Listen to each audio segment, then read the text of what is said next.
Hey there, I'm Jill Griffin, strategist and executive coach. I spent the last 15 years helping individuals and their team achieve personal goals and team-based performance.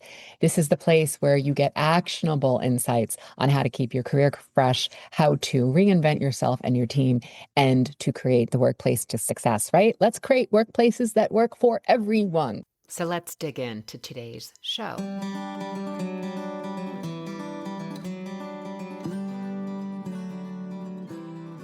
Whether you're leading a team that's remote, hybrid, or anywhere in between, if you're leading a team and you're stepping into an organization because there's been a reorg and you're there to settle what's happening next, or you've been rotated onto a new team, trust is the currency that is going to determine how you lead. And again, there are leaders at all levels of the organization. Entry level people are leaders as much as the new hire, as much as the person with the title at the top of the org chart, right? Everything ends up being around leadership and trust. So in stable times, there's this idea that what is truth becomes the essential, right? It's a non-negotiable. If people don't trust each other, collaboration lacks, you're going to have people not being willing to share ideas and feelings and feedback. They're not going to take risks because taking a risk might mean sharp elbows or that they get outed at one point. And I once worked on a team where it was some of the most brilliant people I ever had the chance to work with, but because of various let's call it leading indicators in the market and within the internal organization, these really sharp, really talented, very capable people, it was spicy, my friend. It was a lot of restructuring. And we're talking, hundreds of thousands of employees, right? So there was a lot of restructuring. There was a lot of, you didn't know where you were going to be next. And while this team was highly capable and functioning, you could start to see that those fractures of that constant restructuring without clarity of messaging, clear communication, and then trust, things are starting to crack. I feel like clients could even sense it and our external partners could sense it. They would say things like, what's going on over there? The vibe feels different, right? So that also means like our behavior was leaky and getting externally. So here's what happened. One of our senior leaders sat everybody down. They brought us into a conference room and they said, all right, we're getting it out today. And everyone was a little bit shifty eye, like, what are we talking about? Who, me? Right? There was a little bit of what are we talking about? I'm not really clear. And this leader went first and they said, here's what I'm seeing. Here's how I'm contributing to this. And as a result of this, this is what I'm going to stop doing. This is what I'm going to start doing. And this is what I'm going to continue doing. And when they stopped speaking, they said, who's next? And you could see people at first were a little nervous, either because they have no self-awareness, which is hilarious in many ways, right? Or is because they were like, oh, shoot, am I going to say the quiet part out loud? And little by little, everybody went around the table, including myself, and said, hey, here's what I'm accountable for. Here's what I can do better at. Here's what my commitment is to you. And here's what I promise. It also brings me up to various workshops that I've done around team dynamics, where I do this exercise about how to communicate to me best, when you're going to get the best out of me, when you're going to get the worst out of me, and what I commit to you. And also, here are signs that you could notice when I'm starting to feel overwhelmed. And no, that is not your responsibility as a leader, but I would argue it's your responsibility as a human. If I start to see that my colleague's a little bit overwhelmed and they're getting spun out a little bit, don't I want someone to help me? Don't I want to live in a world that's not just about competition, but it's about collaboration and taking care of each other? I mean, that's the world that I'm shooting to live for, which is why I do this work. So when you understand that, for me, like, I might stop talking, I might get a little withdrawn, my body language and my posture might change. If I'm letting you know that now, then as my manager or my peer, you can start to then check in with me and be like, how you doing, Jill? You doing okay? And I might, it doesn't mean I need to, like, as I always say, put my small intestines on the table. It doesn't mean that I need to expose everything that's going on, perhaps in my personal lives, right? I'm hearing more and more people balancing the challenging of aging parents while they're also raising children and they're just feeling the squeeze, right? These are also the leaders that are on the front lines, often dealing with this level of digital transformation and the impact of AI. It's a lot. Everything, everywhere, all at once. So where can we give each other space and grace through this? Where can we find a place where if we're saying to each other, listen, if I start getting like this, you'll notice that I'm getting overwhelmed and I might not see it for the first second. So here's what I need from you. I just need you to not snap back at me. Maybe give me a breather. Maybe say, you know what, let's go take a walk. Let's get coffee, right? Those are the kinds of things that we're talking about. When you show that level of vulnerability and you're in an environment, there's nothing you can say about me then that I haven't already acknowledged in myself. I know that that's the way when I get stressed and all frothy and whipped up, that that's the way I behave. But if we're offering that to each other and we're putting the best intention, aren't we starting to build trust? This is where people start to give constructive feedback, have real conversations. I, in that team specifically, in a very few short weeks of time, trust was starting to rebuild. You could even hear laughter in the hallways. People were starting to have fun again, enjoying their work. Yes, it's hard. This is work. It's not playtime, but can't we have fun? Can't we have a good time? Can't we have a couple of laughs with our colleagues while we're getting it done? That's the kinds of environments that I help create and I want to continue to create and work in. The other thing that I think is important to mention is that there's a book, No Rules Rules. I've talked about this before. It is Reed Hastings and Aaron Myers of Netflix. And they talk about the 4 A's of trust in culture, right? And look, it's not going to come out anodyne and robotic like this, but the 4 A's to them are a few things. One, it is the ability to aim the feedback, aim the constructive feedback. Be specific. Aim it to the person, not to a team. Be specific. It is making sure that it's actionable. Those are the 2 A's. Aim it, make it actionable. The second 2 A's are appreciate it. I'm going to come back to that because I know you have thoughts. And then the fourth A is to accept it or discard it. So the appreciate it, if we want to create a culture with better team dynamics, then getting the constructive feedback in a way that is forwarding and it's not harmful, it is not jerkish, right? That's what we want to be striving for, that we're getting feedback that, you know what, someone was able to slow down and say, hey, Jill, the next time we do something like this, I think it would be really more effective if you touched on X, Y, and Z, because I noticed that in the room, people seem to be asking a lot of questions and are confused, right? That is specific. It's to me. It's telling me what to do, and it's telling me why. And it's actionable. It's telling me what to do next time. I have the choice with my professional leadership and my professional identity to accept and appreciate that. When I say accept, I don't mean you're right, I'm wrong, I have to do it that way. I appreciate it by saying, okay, I appreciate the feedback and there's probably some truth there.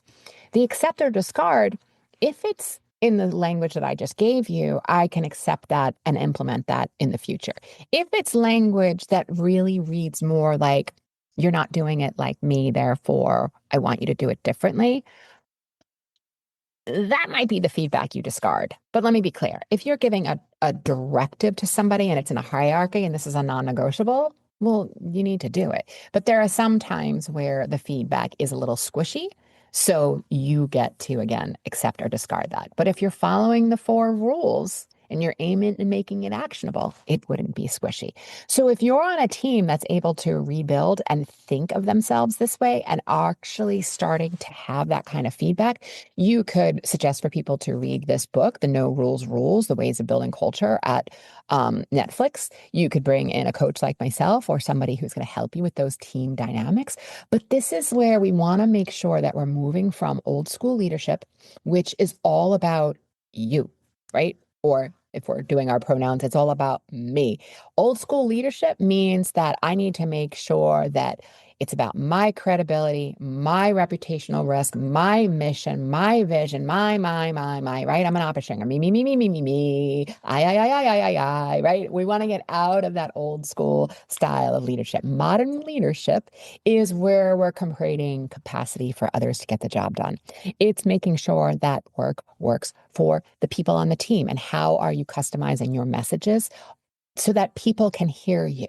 What's happening very often right now is no one is hearing each other over their frustration and anger. So while you may be an expert communicator, when you get frothy, when you get hungry, angry, lonely, tired, I call it halt, sometimes your communication can be really hard to understand. So as a leader, if my job is to create the capacity for others, and I have someone on my team who loves to have the casual drive-by, but then loves to have a follow-up in writing, Is it that big of a deal for me if I follow up with them in writing or suggest to them that they write the notes and send them back to me and I'll quickly eyeball them to make sure that we're on the same page? I'm not saying you have to do these things. I'm saying this is how you build modern leadership. This is how you move a team forward to create the goals or to achieve the goals that are set in front of you. Moving from the me to what's best for the team. How are we moving people forward so that we can achieve together is the modern leadership that is going to build trust in an organization. When you have come through a layoffs, making sure that you are listening for tone, the passive aggressive, looking for cues, looking for interactions, feeling the way people are expressing themselves. Are they holding their neck a lot? Are they playing with hair? Are they doing that shaky thing with the leg? Those are the kinds of cues. I'm not telling you to call anyone out on it. I'm saying look for the cues and then check in with those people individually and say, like, how'd you think today went? Right? We want to remove questions like, did you or do you? We want to say, tell me what you heard in today's meeting. Tell me more. What did you hear? What might you implement after today's meeting? Give them an opportunity to chat. Those might just be behaviors that they do, or it might be because they were anxious and stressed based on what you were saying, or they couldn't understand. And it's a moment for you as a leader to check in with them, right? Your leadership needs to be personal to yourself, but you need to also make sure that it is not self-centered. I had a client that hired me, and I have a permission to talk about this, that after multiple reorgs and now the latest level of team, she was struggling because the feedback she was getting from people was that no one trusted her, was that they trusted her data, the ability to be a subject matter expert in her job, but they didn't trust her as a person. And she was getting feedback that people didn't want to work for her. And a lot of her mentality was, well, I'm in charge, so get in line and do it.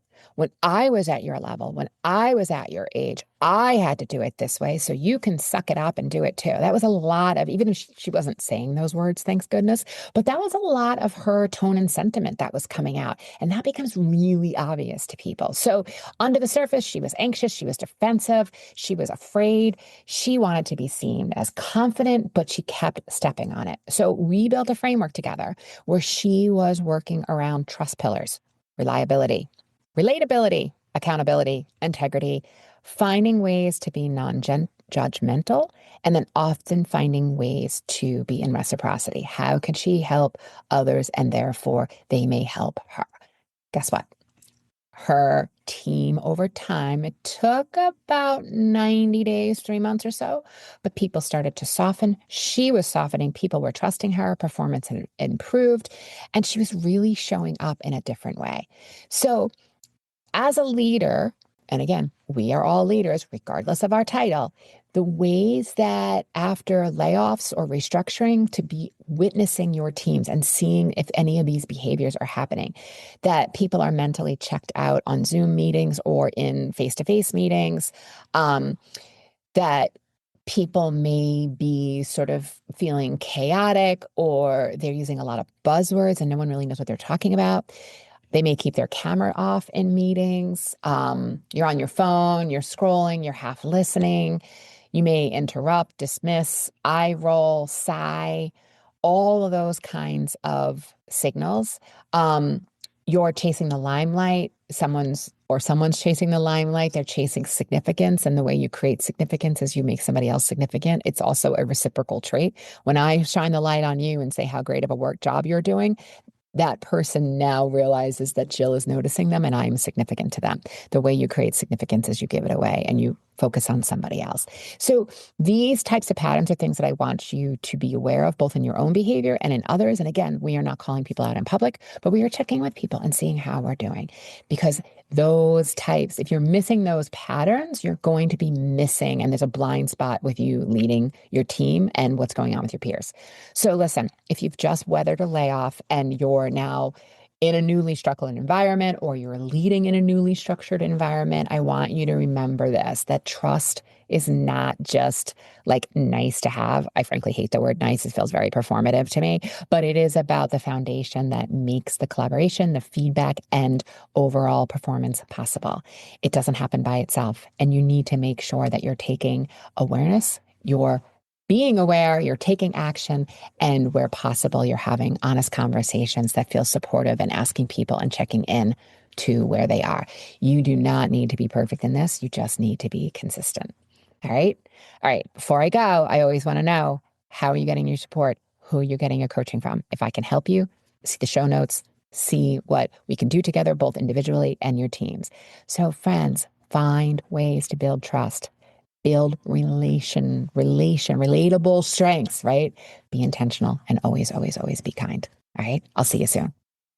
I'm Jill Griffin, your host of the Career Refresh podcast.